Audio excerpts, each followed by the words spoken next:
priorities inside a market economy. The argument is the following. Having a home is a right before somebody else makes a profit. So, wow. Yeah, wow indeed. America First with Dr. Sebastian Gorka. Afternoons at 3, right before John Steigerwald at 5 on AM 1250. The Answer.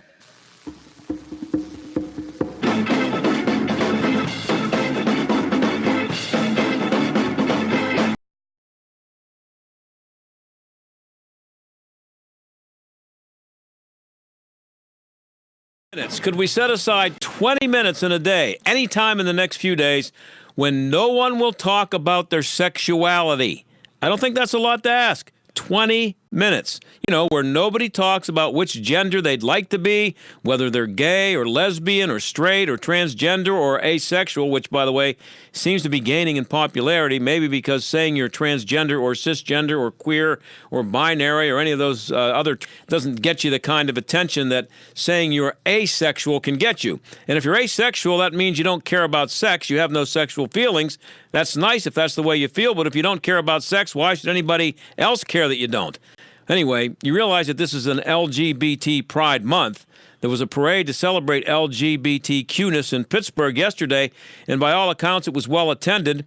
A parade is usually held to celebrate something. So what exactly were we celebrating yesterday, and should I have baked the cake? I mean, is it okay to be tolerant of something without feeling the need to cordon off the streets to celebrate it? I happened to be going through the channels this morning and spotted Billy Porter being teased as a special guest on Good Morning America. Billy's the guy from Pittsburgh who was celebrated all over the country for wearing an unbelievably ugly dress on the red carpet at the Academy Awards. And there he was this morning.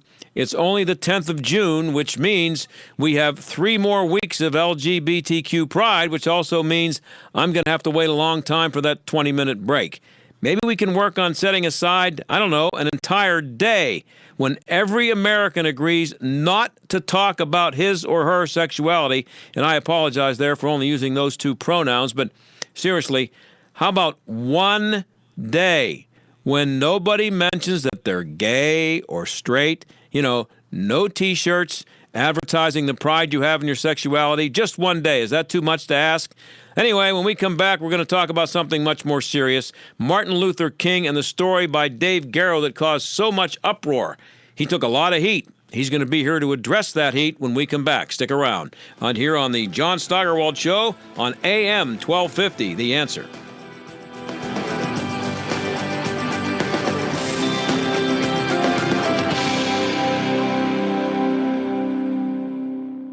Okay, lovers, Beef Jerky Outlet presents over 100 delicious ways to get your snack on. There's nothing slim about these big flavors. This is high-end quality gourmet jerky in more flavors than you've ever thought possible. From wild game to pepper and spice to sweet and savory, there's something for everyone. Flavors like honey jalapeno, Cajun barbecue beef brisket, sweet bourbon traditional, Asian sesame, teriyaki, cherry maple, and peppercorn smoked beef, just to name a few. With Father's Day coming up, this is a total no-brainer for the guy in your life.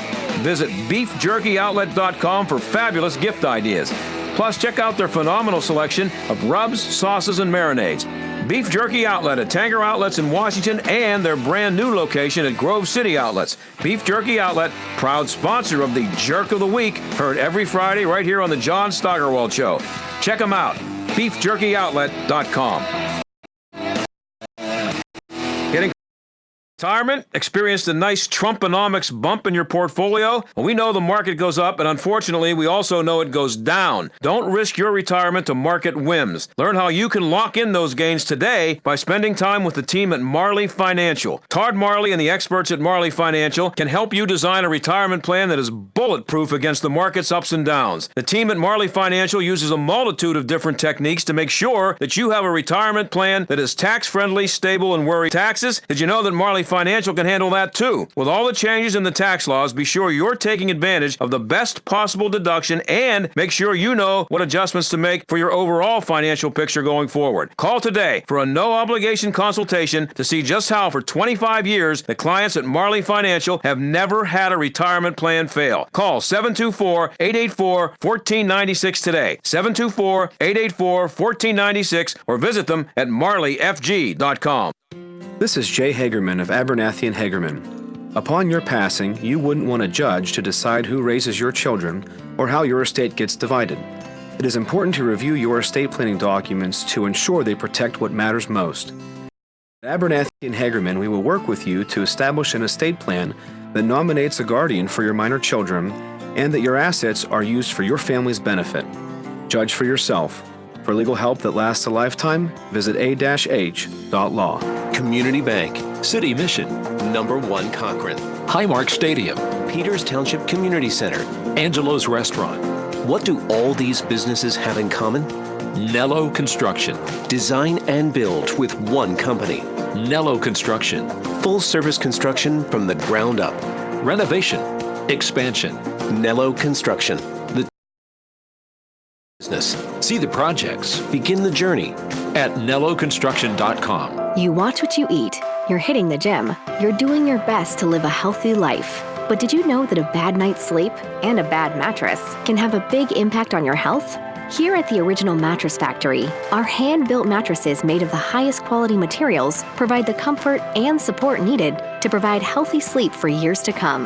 To learn more about how the right mattress can help you achieve healthy sleep habits, visit originalmattress.com, every store near you. The gimmicks, the flashy sales, and the big markups. Mattress stores have made the mattress shopping experience confusing on purpose. Ron Trzynski started the Original Mattress Factory to create a better way. He raised the bar on quality, offered hand-built mattresses for a fraction of the cost, and ditched the high-pressure sales tactics, all to create a better mattress buying experience for you. You could say he was the original disruptor. Stop by an Original Mattress Factory store or visit us at originalmattress.com to see the OMF difference for yourself. The John Steigerwald Show, AM 1250, The Answer. Last week, we spent a lot of time with Dave Garrow, who wrote a long piece for Standpoint magazine in the UK about Martin Luther King, and it was not good for King. It included massive amounts of womanizing by him and even being in the room while a rape was taking place. He's taken a lot of criticism for the piece, and there's been a lot of reluctance from the media to pick up his story. Dave joins us now. Dave, thanks for being here again. Thank you. So what surprises you more about the media reaction to your piece that we had, what we talked about here a little while ago? The attacks or the indifference? I think the only thing that has surprised me is how several major newspapers refused to run any ads submitted by fellow King scholars who very much support the research I've done. The Atlanta paper, the Atlanta Journal-Constitution, which has devoted more attention to the story than any outlet, I think, the AJC has been superbly professional, and I've been very impressed with that. So, and Atlanta's a pretty big deal when it comes to Martin Luther King. Exactly. So that'd be something that if it were going to be attacked, you would think that you would have more trouble coming out of Atlanta than anywhere else. No, the Atlanta paper very nicely invited me to write an op-ed, which was in yesterday's, Sunday's Atlanta Journal-Constitution. It's on their webpage. It's also on my personal webpage. And equally important, the AJC editorial board ran a big editorial about the entire matter, which I'm very happy with, and in particular, the Atlanta newspaper said that it was imperative that all these materials be preserved. Material can be made public. I want to give you a chance to respond to some of these things. This is from the New York Times, a quote. This is from Jean Theo Harris. It is deeply irresponsible for a historian to cast such FBI sources, which can be deeply unreliable, as fact. Most scholars, she wrote a book, whether it's information coming from human informants, of which the FBI had thousands and thousands, versus electronic sources. Human informant information, FBI files often are replete with errors.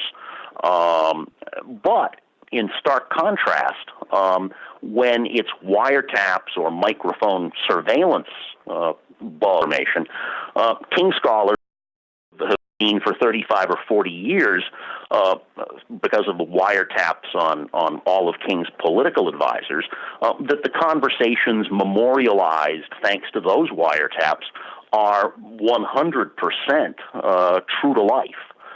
So one has to be careful and thorough rather than just paint things with a political broad brush. I have a question because there seems to be some criticism because you are basing what you wrote on transcribed notations in the margins, things like that, but not having heard the actual tapes. But my question is, were the transcripts written before that anybody knew that it was going to be 50 years before those tapes were heard by anybody? Exactly, John. The document that's received the most attention comes from the personal file of William Sullivan, who was the head of domestic intelligence in the United States in the 1960s. It's the exact same file from which the infamous suicide letter that Sullivan wrote and sent to Dr. King comes. So the source of the materials is unquestioned and authentic, and it was given by the FBI to the congressional investigating committees in the mid-1970s. That's how they've come to be preserved in this current National Archives base. But it's important to underscore how this material has been put out on the web in public view by the National Archives. Anyone can see this who has an internet connection, archives.gov. So I find it ironic that some historians seem to want that historians should ignore official government documents that they might find unpalatable. Well, the reason I ask about the timing of it is some things up, distort or create something out of nothing based on a tape that they listen to. And they might do it if they knew nobody was going to hear the tape for 50 years. But if they didn't know that at the time they took those notes or released that, it would make no sense for them to write something that could be completely destroyed by just listening to the tape. Decisive element for me, John, is how in the 1970s, before this material was put under court seal, two different teams of Justice Department attorneys investigating the FBI's misbehavior listened to the tapes, read the transcripts, and one of those task forces from the Office of Professional Responsibility, signed by 5 attorneys, again, a public document that's on the web, those attorneys, state in that report that everything that's in the transcripts is on the tapes. So we've got independent verification here from these Justice Department attorneys that the FBI materials are, unfortunately, the real deal. Oh, is this just a case of the media going overboard to protect an icon, or is it just as much an attack on on J. Edgar Hoover's FBI? I'm talking about by the media who just don't want to accept this. I think that the new material, the new documents, indict Hoover and the FBI as at least as much as they damage Dr. King. The new material makes clear that, 2 agents listened in real time, in a hotel room next door, to what the agents and their superiors, describe as the forceful rape of a black woman. And they did nothing, nor did their superiors, think they'd done anything wrong. And then, equally offensive, the suicide letter that Sullivan sent to Dr. King, along with what he called a highlights tape, The standard story for several decades has been that Sullivan did that vile act all by his lonesome self. But the new material makes clear that Sullivan's immediate boss, Alan Belmont, the number 3 person in the FBI, directly handled that package too before it was dispatched. And Sullivan, the intelligence chief, told the agent who actually mailed the package to Dr. King that both J. Edgar Hoover and his number 2 man, Clyde Tolson, as well as Belmont, had all authorized what was being done. That's a major piece of news about one of the worst acts that the U.S. government has ever carried out. Yeah, and when we spoke before, and by the way, Dave, before I go further, because I don't really have time to go into the entire story that you wrote, people can see the original story at your website? Yes, it's both on my website, davidgarrow.com, as a PDF, and on standpointmag.co.uk. The web version is hyperlinked so that many of the documents that I'm quoting from, anyone interested can click, and you go right to archives.gov, and there's the original FBI document. So where do you think the reluctance is coming from here? A number of these major newspapers had internal debates when I went to them months ago with this material. That's true of the New York Times, true of the Washington Post. And in both of those instances, there were a number of reporters and editors inside those newspapers who wanted to publish this material, but were told no by one or more higher-ups. But what was the reason? Because, I mean, I know that they're saying the reason, they're giving lots of good professional reasons, based on their journalistic ethics and all that stuff. But are you buying any of that?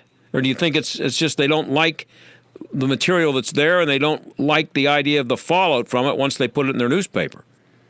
I think several of the statements have been misleading. One editor, I believe, used the word that they didn't vet the material. Well, it's publicly available.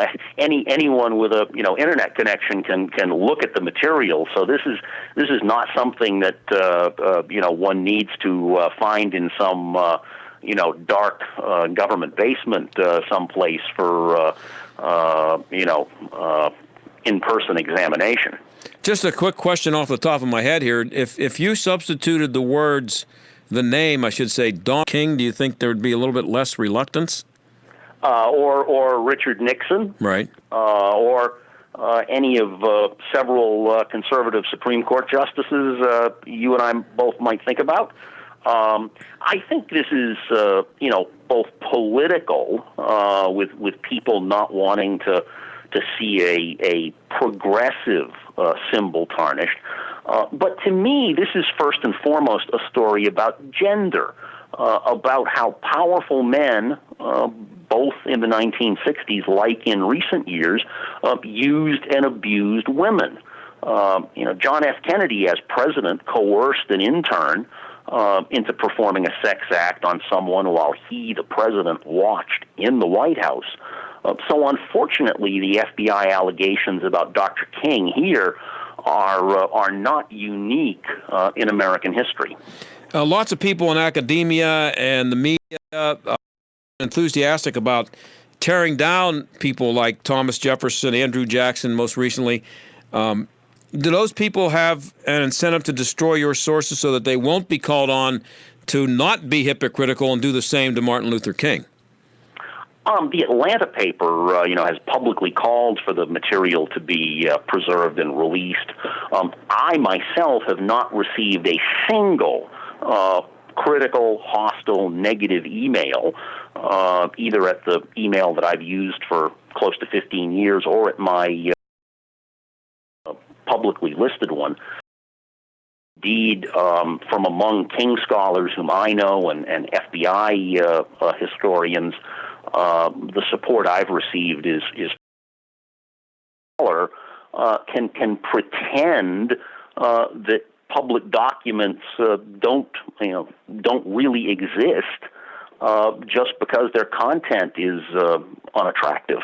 And another simple question: why are you the guy who pounced on this information and decided to write a 2,800 word or 7,200 word piece, whatever it is, about it? Why hasn't it gotten more attention from more journalists and/or historians? 40 years ago, I began work with all of these FBI records. I published a full book on this material entitled "The FBI and Martin Luther King in 1981." So I've lived with these documents for 4 decades now. I don't think there's anyone still alive who has my level of experience with the material. But perhaps more importantly, the National Archives website is extremely complicated. It's almost impossible to search. There are over 54,000 web links just for this document database. And it took me, and I understand FBI filing systems pretty well, it took me several weeks just to figure out how to attack the mass of material that's there. Much of it has nothing to do with Dr. King. Indeed, there's a fair amount of material about organized crime in Pittsburgh in the 1960s, because anything that had any imaginable connection to the Kennedy assassination from the intelligence community is covered by the 1992 statute, and the statute specifies that nothing be held back or redacted. David Marinish, you know him? I've never had any contact with that individual. Never met him, never spoken.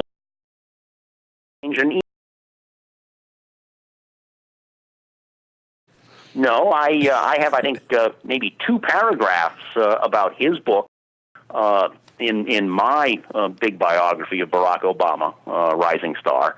But I've never had any personal contact with that individual whatsoever. Well, you're quoted in the Times, David, as saying, and I think you mentioned this is a warning message as to that's pretty much what you've been saying all along.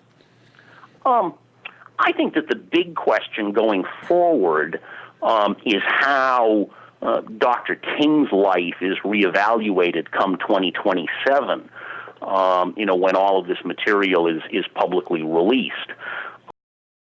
King never enjoyed being a public person. He was always very clear about that. He felt he'd been drafted into this famous role that he didn't really care for.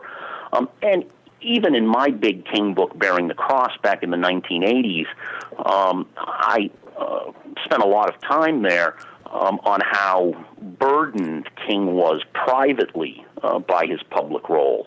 But I think in the years ahead for King scholarship, there's going to be even deeper appreciation of what a huge private toll his public role took on his life. I want to make sure that one more time, give the 2 websites where they can see your piece. The web version with the links to the documents is standpointmag.co.uk. They're British. And my personal website, which has a PDF of the full 8-page article, is davidgarrow.com. We'll be back with more with Dave Garrow in just a minute.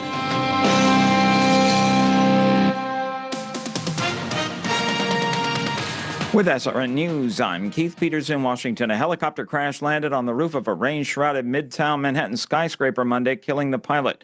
New York City Fire Department Commissioner Dan Nigro. Our local units responded in a little over 4 minutes. Members of the fire department, members of the police department made their way to the able to put water on the fire quite quickly. Unfortunately, we did find a victim with the helicopter who, as the mayor stated, we presume was the pilot. The pilot was believed to be the only one aboard, and there were no other reports of injuries. It was not immediately clear what caused the crash or why the helicopter was flying in controlled airspace in Midtown Manhattan. A good day on Wall Street as the Dow was up by 78 points to 26,062. The Nasdaq rose 81. The S&P advanced 13. Oil down 73 cents to 53.26 a barrel. This is SRN News. Hey, I'm Andy. If you don't know me, it's probably because I'm not famous. But I did start a men's grooming company called Harry's. The idea for Harry's came out of a frustrating experience I had buying razor blades. Most brands were overpriced, overdesigned, and out of touch. At Harry's, our approach is simple. Here's our secret. We make sharp, durable blades and sell them at honest prices for $2 each. We care about quality so much that we do some crazy things, like buy a world-class German blade factory. Obsessing over every detail means we're confident in offering a 100% quality guarantee. Millions of guys have already made the switch to Harry's, so thank you if you're one of them. And if you're not, we hope you give us a try with this special offer. Get a Harry's starter with a 5-blade razor, weighted handle, shave gel, and a travel cover, all for just $3 plus free shipping. Just go to harrys.com and enter 3366 at checkout. That's harrys.com, code 3366. Enjoy. Joe Walsh to call out Washington. Do we even have a Congress anymore? I'm actually serious. Josh Misty, somebody run roughshod over our 2,900. See if you can get an answer to that question. Do we still have a Congress?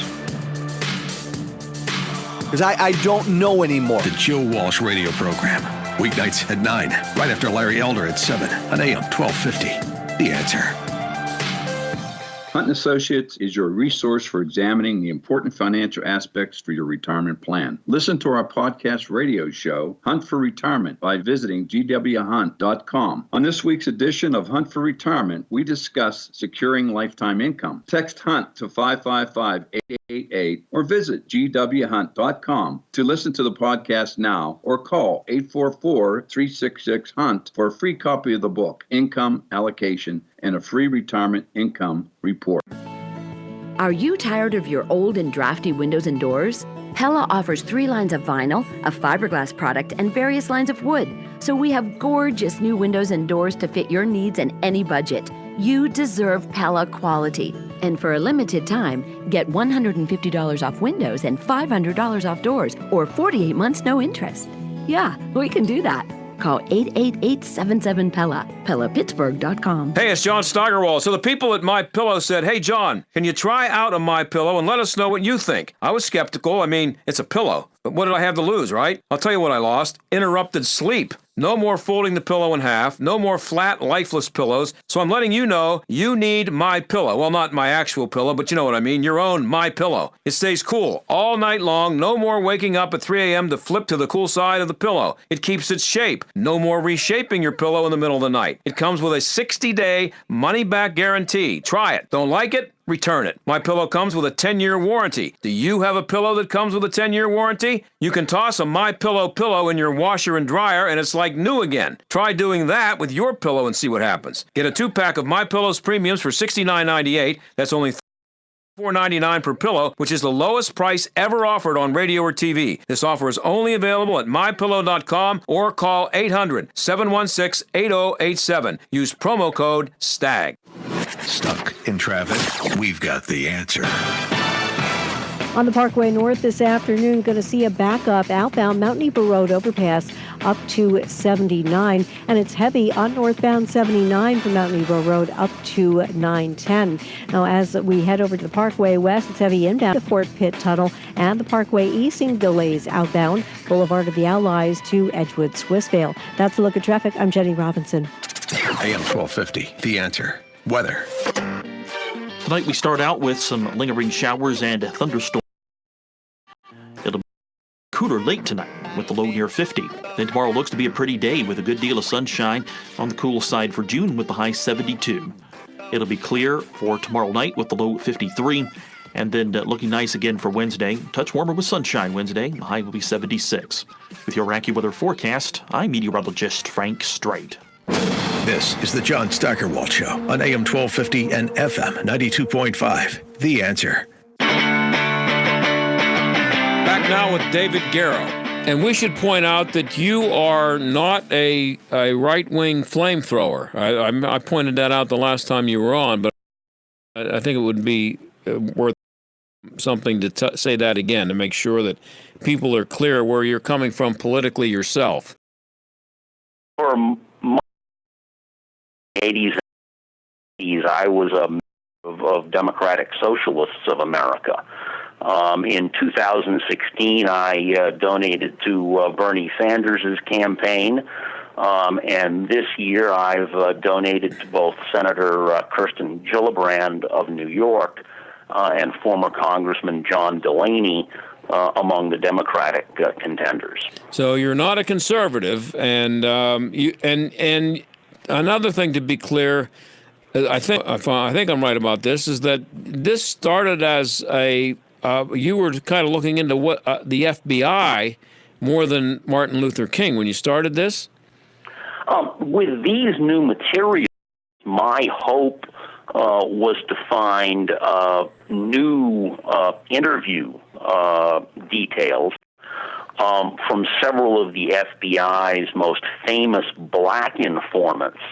The human informant they had in Dr. King's Atlanta office, a man named Jim Harrison, whom I exposed back in 1981, and also the famous black photographer Ernest Withers, whom the superb Memphis journalist Mark Pereskia exposed as a long-term paid FBI informant several years ago.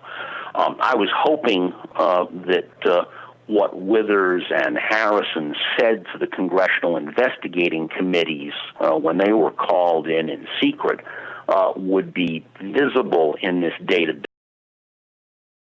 But those particular documents don't appear to be there. Okay, so just finishing up here, Dave. What's going to happen here? Is there any chance that these tapes will be heard before 2027?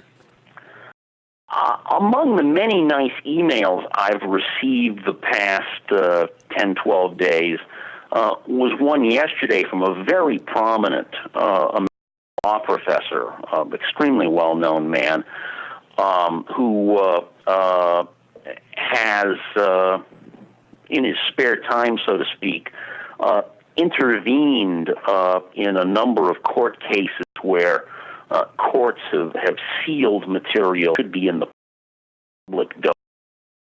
I mean, he is a first-rate attorney and law professor. I don't know, how or where he might take this forward. But just you personally, do you have a feeling that it's we're not going to wait 8 years? And if so, how much would what you've published here recently have to do with that? I don't know the particular standing requirements. That's a legal concept that many listeners may not be familiar with. Would be involved in that law professor moving for release sooner. But I think that there's no question that this material will become public come 2027. Okay, Dave, I really hope to have you on again. I'd like to have you on to talk about your Barack Obama book one of these days. Oh, thank you very much. All right, thanks a lot. Bye-bye. We'll be right back.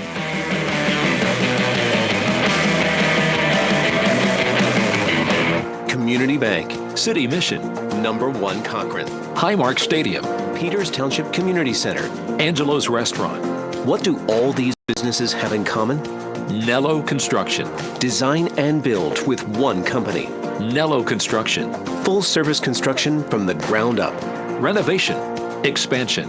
Nello Construction. The choice for business. See the projects. Begin the journey at nelloconstruction.com. We're talking to Rocky Blyer. He's involved with the Miracle League of Moon Township and the construction of a Miracle League athletic field. The fields are designed to make it possible for kids with special needs to play sports.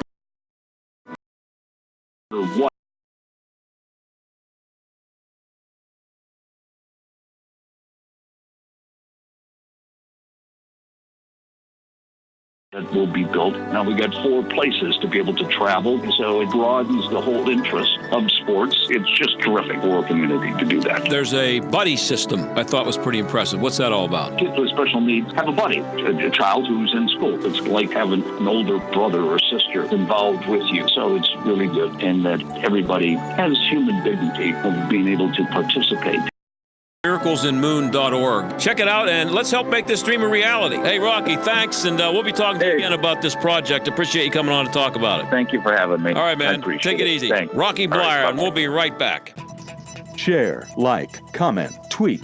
Are these foreign terms to your business? They may not be to your competition and the reason you're losing sales. Social media marketing is on the verge of dominating commerce. The right social media and gain new customers. We're Salem Surround. We take the mystery of digital marketing off your shoulders, letting you run your business while we deliver customers. Your competition is already social. Catch them and surpass them. We offer a free analysis of your digital marketing effectiveness and suggest methods that could dramatically increase your sales. We know how to make every digital dollar count towards sales success. Now there are no limitations on where you can reach customers with Salem Surround. Total market penetration for increased ROI. Learn more by logging on to surroundpittsburgh.com. Surroundpittsburgh.com, connecting you with new customers.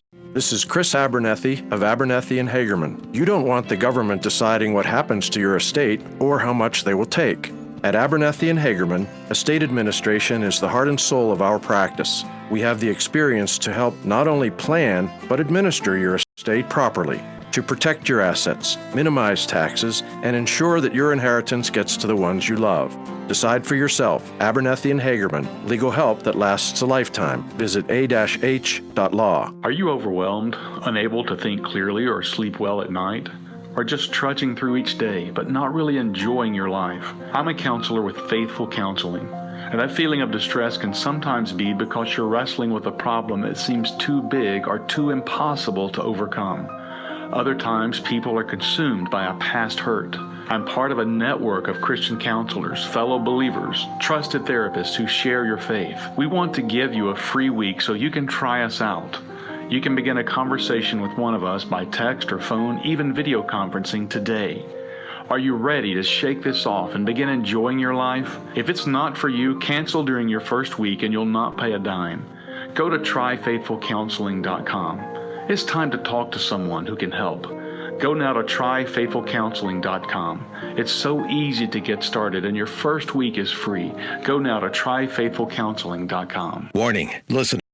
This program may expose you to toxic masculinity. The John Steigerwald Show on AM 1250. The Answer.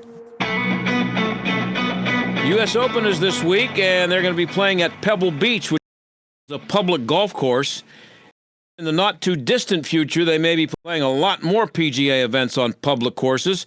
Charles McElwee wrote a piece for City Journal called Death of the Country Club, and he joins us now. Charles, thanks for being here. Thank you, John. So the country club that I belonged to for about 8 years and left, I think, in 1999, almost 20 years ago, I think it was, it's now in the process of becoming a new high school. So the story that you wrote for the City Journal kind of hit me there, so that's why I wanted to talk to you about it. This isn't a rare occurrence, apparently. This is a national phenomenon, and look, I'm a Pennsylvanian, so I've witnessed it happen throughout the state. It's just really a circumstance of time and money. We're witnessing a societal change. People do not have the time or money anymore to join these clubs, and as a consequence, many are closing. Some are responding by either turning their clubs into public courses. Others are creating social memberships to build up their membership rolls. But really what we're seeing is the closure of golf courses and really country clubs across the United States. And as a result, it is transforming suburbia. Yeah, there was a country club here locally that was in the neighborhood where Chuck Noll, the Steelers coach, moved, and I'm pretty sure he had to wait 10 years to get in. That would be Chuck Noll. So, and it was everybody understood that if you wanted to get into that country club, it was a 10-year wait. I don't think too many clubs are going to have waiting lines anymore. going to be the case because you have this millennial generation that cannot afford to join these clubs. They are burdened with debt because of higher education. They're young professionals who are not necessarily making the incomes that their parents made at their age. For, as you say, the young people. Right, and it's just a lifestyle change. People, I mean, millennials, as we know, are increasingly preferring urban environments, and of course, in many of these cities, while they prefer them, they also can't afford them. So they're living in these high-rent bedroom apartments, TV, Netflix, rather than hitting the links. Right, go ahead. I'm sorry. Go ahead. And really, I mean, it's transforming the physical character, the landscape of American suburbs, because in the 80s, all these real estate developers built housing developments around these courses. And when these courses closed, what we're now seeing is the development of the actual courses into mixed-use development. I live on one of those, and I don't play golf. I don't live on the golf course, but I live in a townhouse that's across the street from a eighth hole of the golf course, and they absorbed some of the members from the club that's now becoming a high school, and that's how they've stayed alive.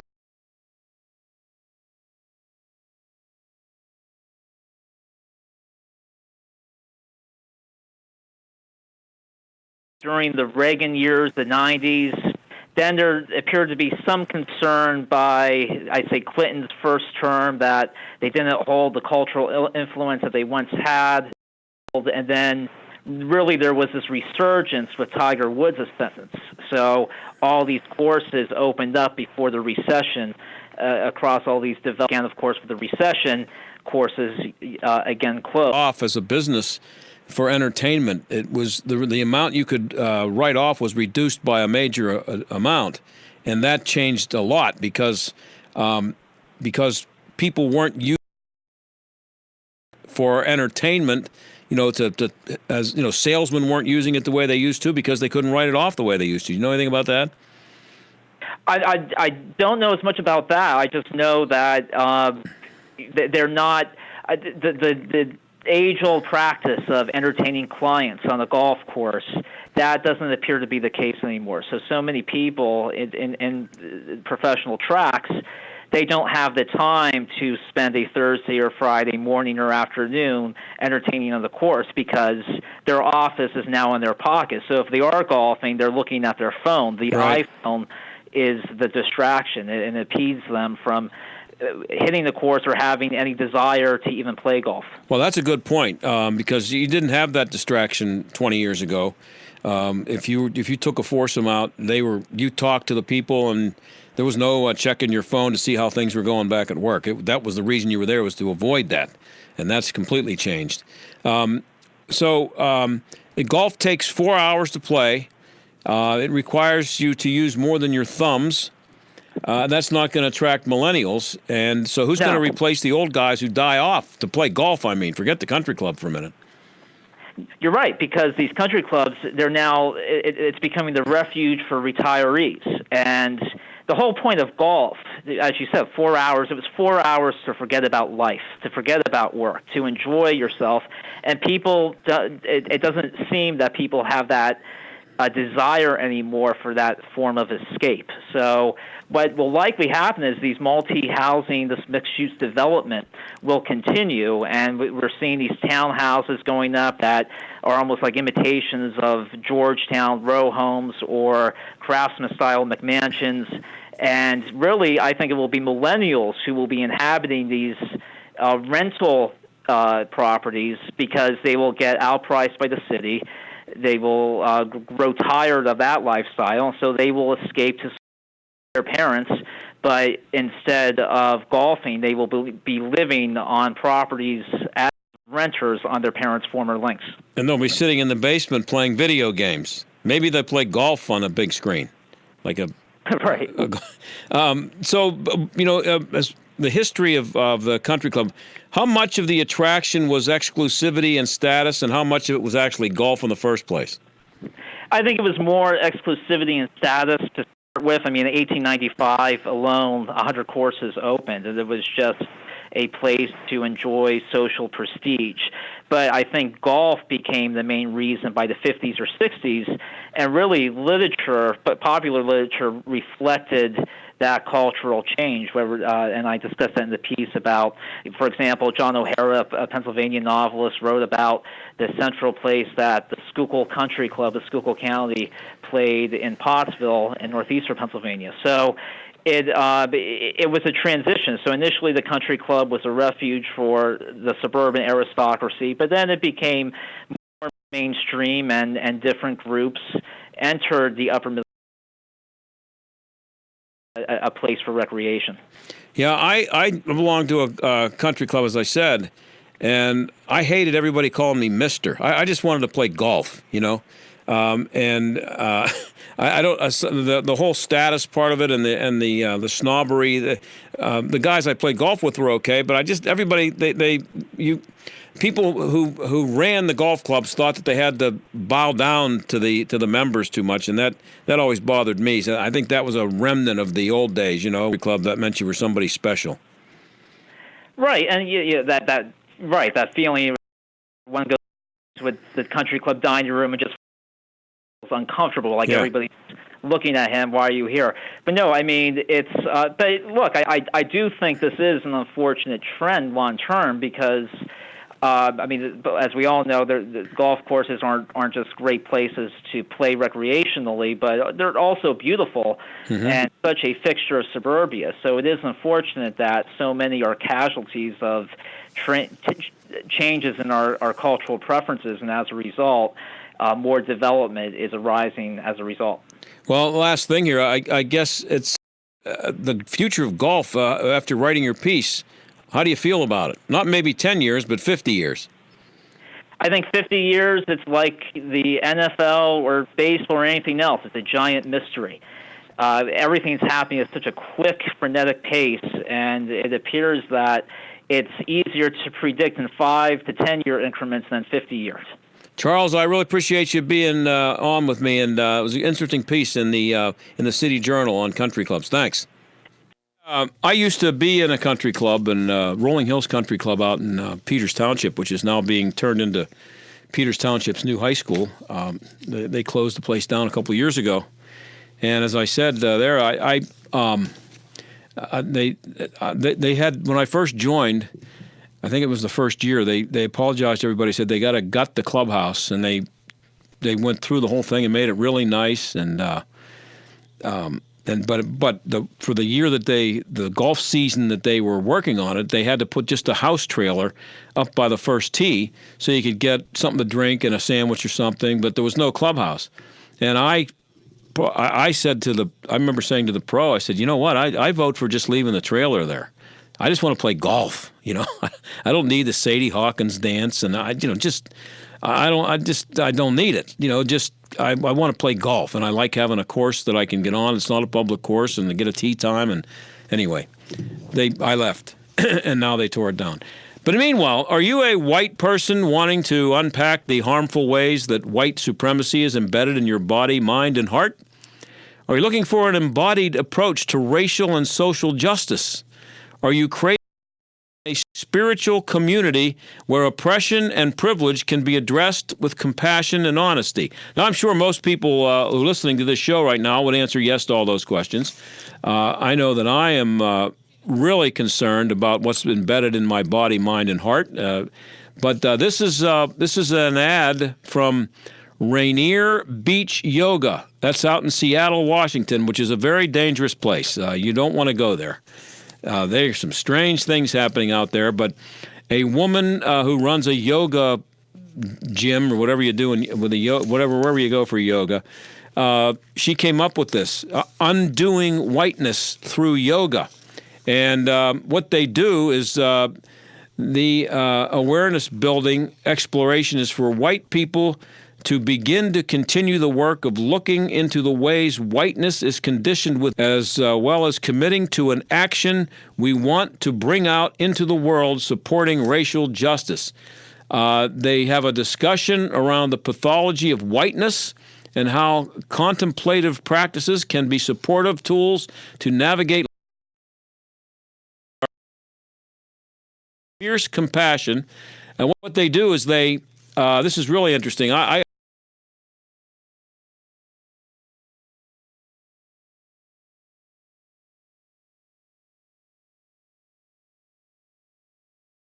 are supposed to depict what they're talking about. It really sounds like a lot of fun.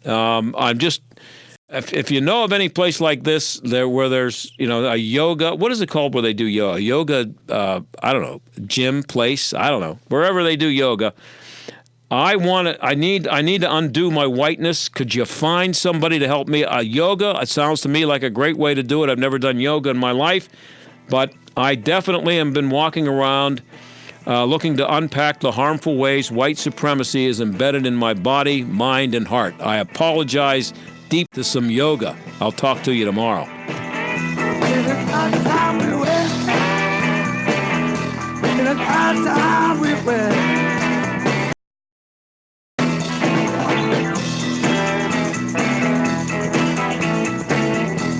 The John Steigerwald Show is a production of AM 1250 The Answer and Salem Media Group. Two-time Penguins Stanley Cup champion Kevin Stevens was on top